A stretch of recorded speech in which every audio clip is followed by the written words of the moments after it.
Olá, pessoal. Meu nome é Mário Frigeri, sou poeta e escritor e estou convidando vocês para os meus momentos de poesia no YouTube e Facebook. Serão mais de 600 poemas e mensagens, meus e de outros poetas, interpretados com muito carinho para iluminar o seu coração. Venham comigo! As Leis Morais segundo Kardec, 8 de 11. Na terceira parte de sua obra fundamental, O Livro dos Espíritos, Allan Kardec, inspirado pelas entidades superiores que supervisionaram seu trabalho, elabora uma longa e substanciosa exposição da lei divina ou natural e a subdivide em 10 capítulos, assim denominados: Lei de Adoração, Lei do Trabalho, Lei de Reprodução, Lei de Conservação, Lei de Destruição, Lei de Sociedade, Lei do Progresso, Lei de Igualdade, Lei de Liberdade e Lei de Justiça, Amor e Caridade. Nesta série de 11 vídeos, vamos condensar o que há de essencial nessas leis, procurando facilitar seu entendimento e assimilação pelos nossos irmãos internautas. Dito isto, vamos à 8ª subdivisão, intitulada Lei do Progresso. Kardec pergunta e as entidades superiores respondem.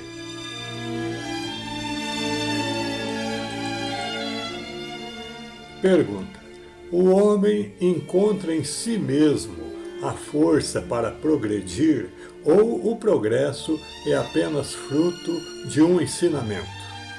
Resposta: o homem se desenvolve por si mesmo de forma natural, mas nem todos progridem ao mesmo tempo e do mesmo modo.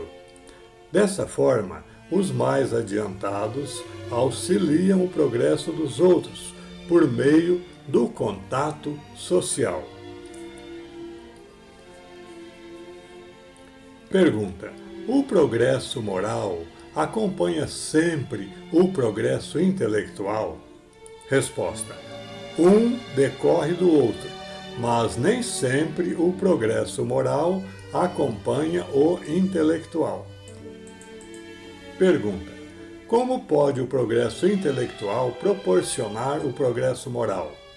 Resposta: fazendo compreensíveis ao homem o bem e o mal, porque assim ele pode escolher entre um e outro. O desenvolvimento do livre-arbítrio acompanha o desenvolvimento da inteligência e aumenta a responsabilidade dos atos.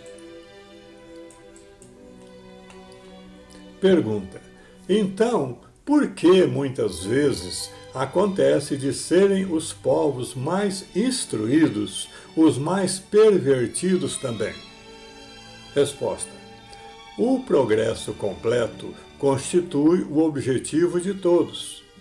Os povos, porém, assim como os indivíduos, só passo a passo atingem esse progresso. Enquanto os homens não desenvolverem o senso moral, pode mesmo acontecer que se sirvam da inteligência para a prática do mal. O senso moral e a inteligência são duas forças que só com o tempo chegam a equilibrar-se. Pergunta: o homem tem o poder de paralisar a marcha do progresso? Resposta: não, mas às vezes tem o poder de embaraçá-la. Pergunta: que se deve pensar dos homens que tentam deter a marcha do progresso com o objetivo de fazer a humanidade retrogradar?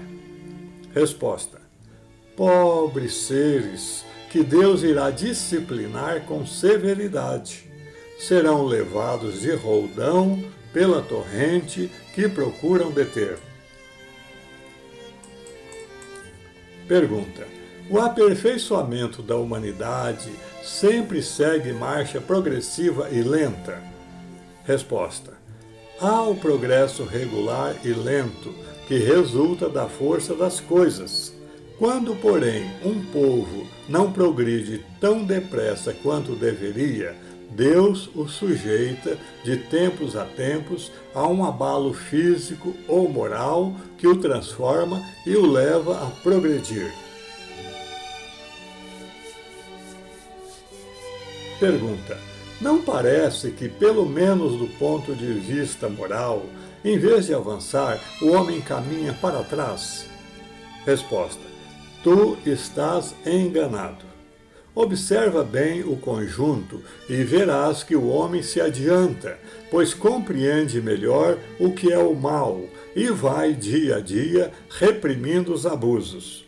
É preciso que o mal chegue ao excesso para tornar compreensível a necessidade do bem e das reformas sociais. Pergunta: qual o maior obstáculo ao progresso? Resposta: o maior obstáculo ao progresso são o orgulho e o egoísmo. Refiro-me ao progresso moral, porque o progresso intelectual se efetua sempre. Pergunta: a história nos mostra que muitos povos, depois de abalos que os revolveram profundamente, recaíram na barbaria. Neste caso, onde fica o progresso? Resposta: quando tua casa ameaça a ruína, mandas demoli-la e constróis outra mais sólida e mais cômoda em seu lugar. Mas, enquanto a casa nova não fica pronta, ocorrem perturbação e confusão na tua morada. Compreende mais o seguinte: eras pobre e habitavas um casebre. Tornando-te rico, deixaste o casebre para habitar um palácio. Então, um João Ninguém, como eras antes, vem tomar o lugar que ocupavas e fica muito contente porque estava sem ter onde se abrigar. Pois bem, aprende então o seguinte: os espíritos que, quando encarnados, constituem o povo degenerado, não são os mesmos que o constituíam ao tempo do seu esplendor. Os primeiros, tendo-se adiantado, passaram para habitações mais perfeitas e progrediram, enquanto que os segundos, mais atrasados, tomaram o lugar que ficara vago e que também, por sua vez, terão um dia que deixar. Pergunta: não há raças que, por sua natureza, são rebeldes ao progresso? Resposta: é claro que há, mas elas vão se aniquilando corporalmente todos os dias. Pergunta: qual será a sorte futura das almas encarnadas nessas raças? Resposta: como todas as demais, elas também chegarão à perfeição, passando por outras existências. Deus não deserda a ninguém. Pergunta: assim, pode acontecer que os homens mais civilizados tenham sido selvagens e antropófagos um dia? Resposta: tu mesmo o foste mais de uma vez, antes de seres o que és. Pergunta: o progresso fará que todos os povos da Terra se achem um dia reunidos formando uma só nação? Resposta: uma só nação, não. Seria impossível, visto que da diversidade dos climas se originam costumes e necessidades diferentes que constituem as nacionalidades, tornando indispensáveis sempre leis apropriadas a esses costumes e necessidades. A caridade, porém, desconhece latitudes e não distingue a cor dos homens. Quando a lei de Deus servir de base à lei humana, os povos, como os indivíduos, praticarão entre si a caridade. Então, felizes viverão em paz, porque ninguém cuidará de causar dano ao seu vizinho, nem de viver às custas dele. Pergunta: a civilização estará um dia purificada, de modo a fazer que desapareçam os males que haja produzido? Resposta: sim, quando o senso moral estiver tão desenvolvido quanto a inteligência. O fruto não pode surgir antes da flor. Pergunta: por que a civilização não produz imediatamente todo o bem que poderia produzir? Resposta: porque os homens ainda não estão aptos nem dispostos a atingir esse fim. Pergunta: por quais indícios se pode reconhecer uma civilização completa? Resposta: reconhecereis uma civilização completa pelo desenvolvimento moral. Credes que estáis muito adiantados, porque tendes feito grandes descobertas e obtido invenções maravilhosas, e também porque morais e vos vestis melhor do que os selvagens. Todavia, não tereis verdadeiramente o direito de vos dizer civilizados, senão quando houverdes banido de vossa sociedade os vícios que a desonram, e quando viverdes como irmãos, praticando a caridade cristã. Enquanto isso não acontece, sereis apenas povos esclarecidos que só conseguiram percorrer a primeira fase da civilização. Pergunta: qual a causa da instabilidade das leis humanas? Resposta: nas épocas de barbaria, as leis eram feitas pelos mais fortes e eles as faziam para si. À proporção que os homens foram compreendendo melhor a justiça, tornou-se indispensável a modificação dessas leis. Quanto mais se aproximam da verdadeira justiça, tanto mais estáveis vão se tornando as leis humanas, porque passam a ser feitas para todos e vão se identificando com a lei natural. Pergunta: no estado da sociedade atual, a severidade das leis penais não constitui uma necessidade? Resposta: uma sociedade depravada certamente precisa de leis severas. Infelizmente, essas leis mais se destinam a punir o mal depois que ele acontece do que a secar a fonte que lhe dá origem. Só a educação poderá reformar os homens, os quais então não precisarão mais de leis tão rigorosas. Pergunta: o Espiritismo se tornará crença comum um dia ou ficará sendo partilhada apenas por algumas pessoas?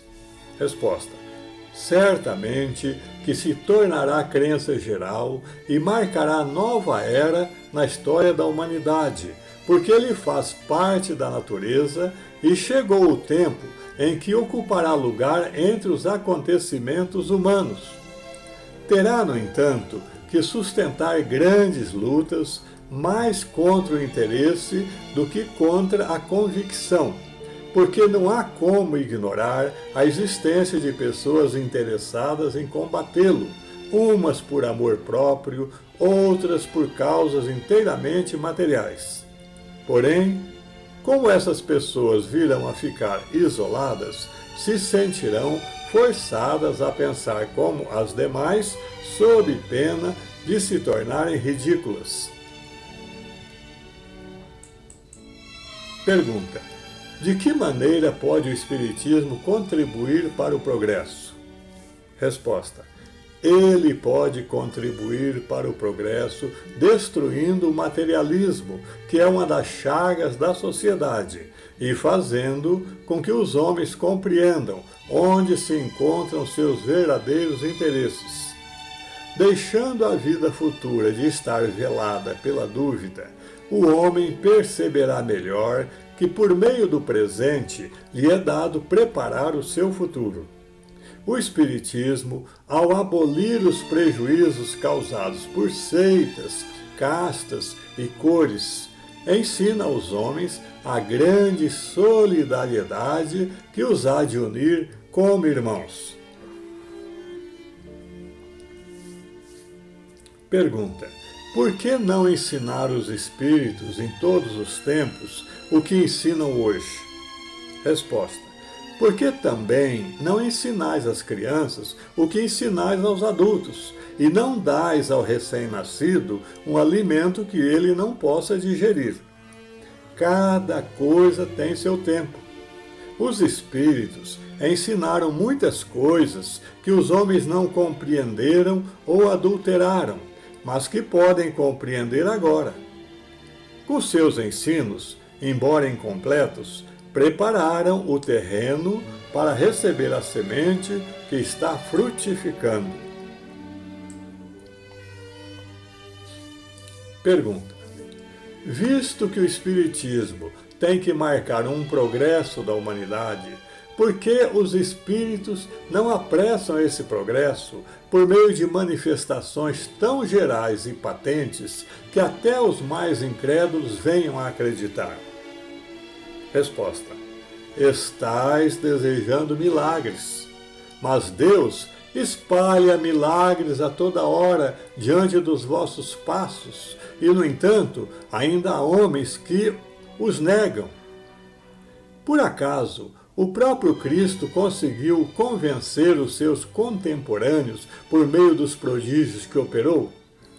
Não conheceis presentemente algumas pessoas que negam os fatos mais patentes ocorridos às suas vistas? Não há os que dizem que não acreditariam nem mesmo que vissem? É por isso que não é por meio de prodígios que Deus quer convencer os homens. Em sua infinita bondade, Deus deixa aos homens o mérito de se convencerem pela razão.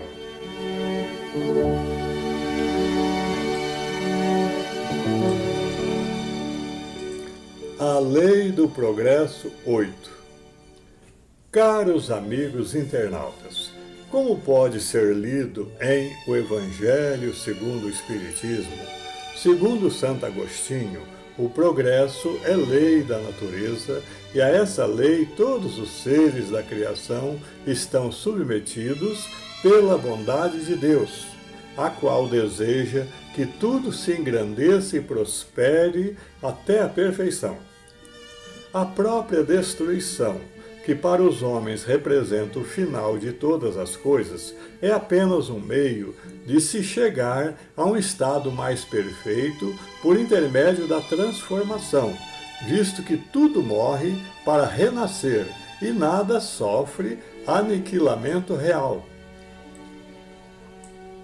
Ao mesmo tempo que todos os seres vivos progridem moralmente, os mundos em que eles habitam também progridem materialmente.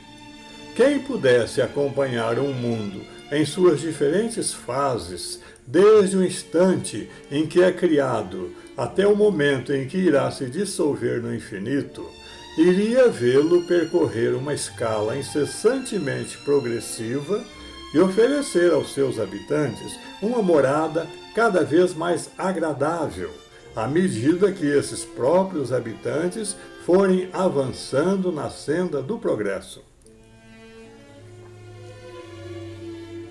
Assim, marcham paralelamente tanto o progresso do homem quanto o progresso dos animais, o dos vegetais e também o da habitação humana, ou seja, o planeta.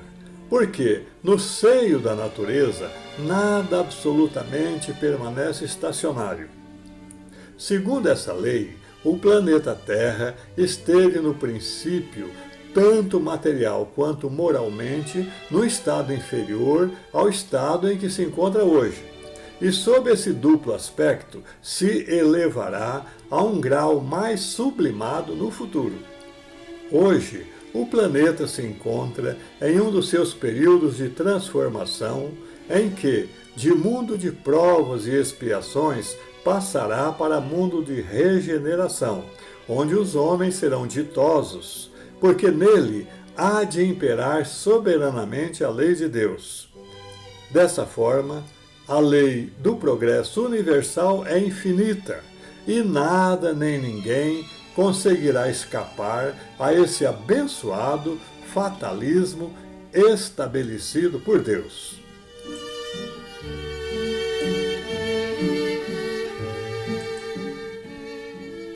É isso. Espero que vocês tenham gostado. Obrigado por assistir a nossos vídeos. Não se esqueça de deixar seu like, inscreva-se e acione o sininho para receber em primeira mão os próximos poemas. Um grande abraço e muita paz.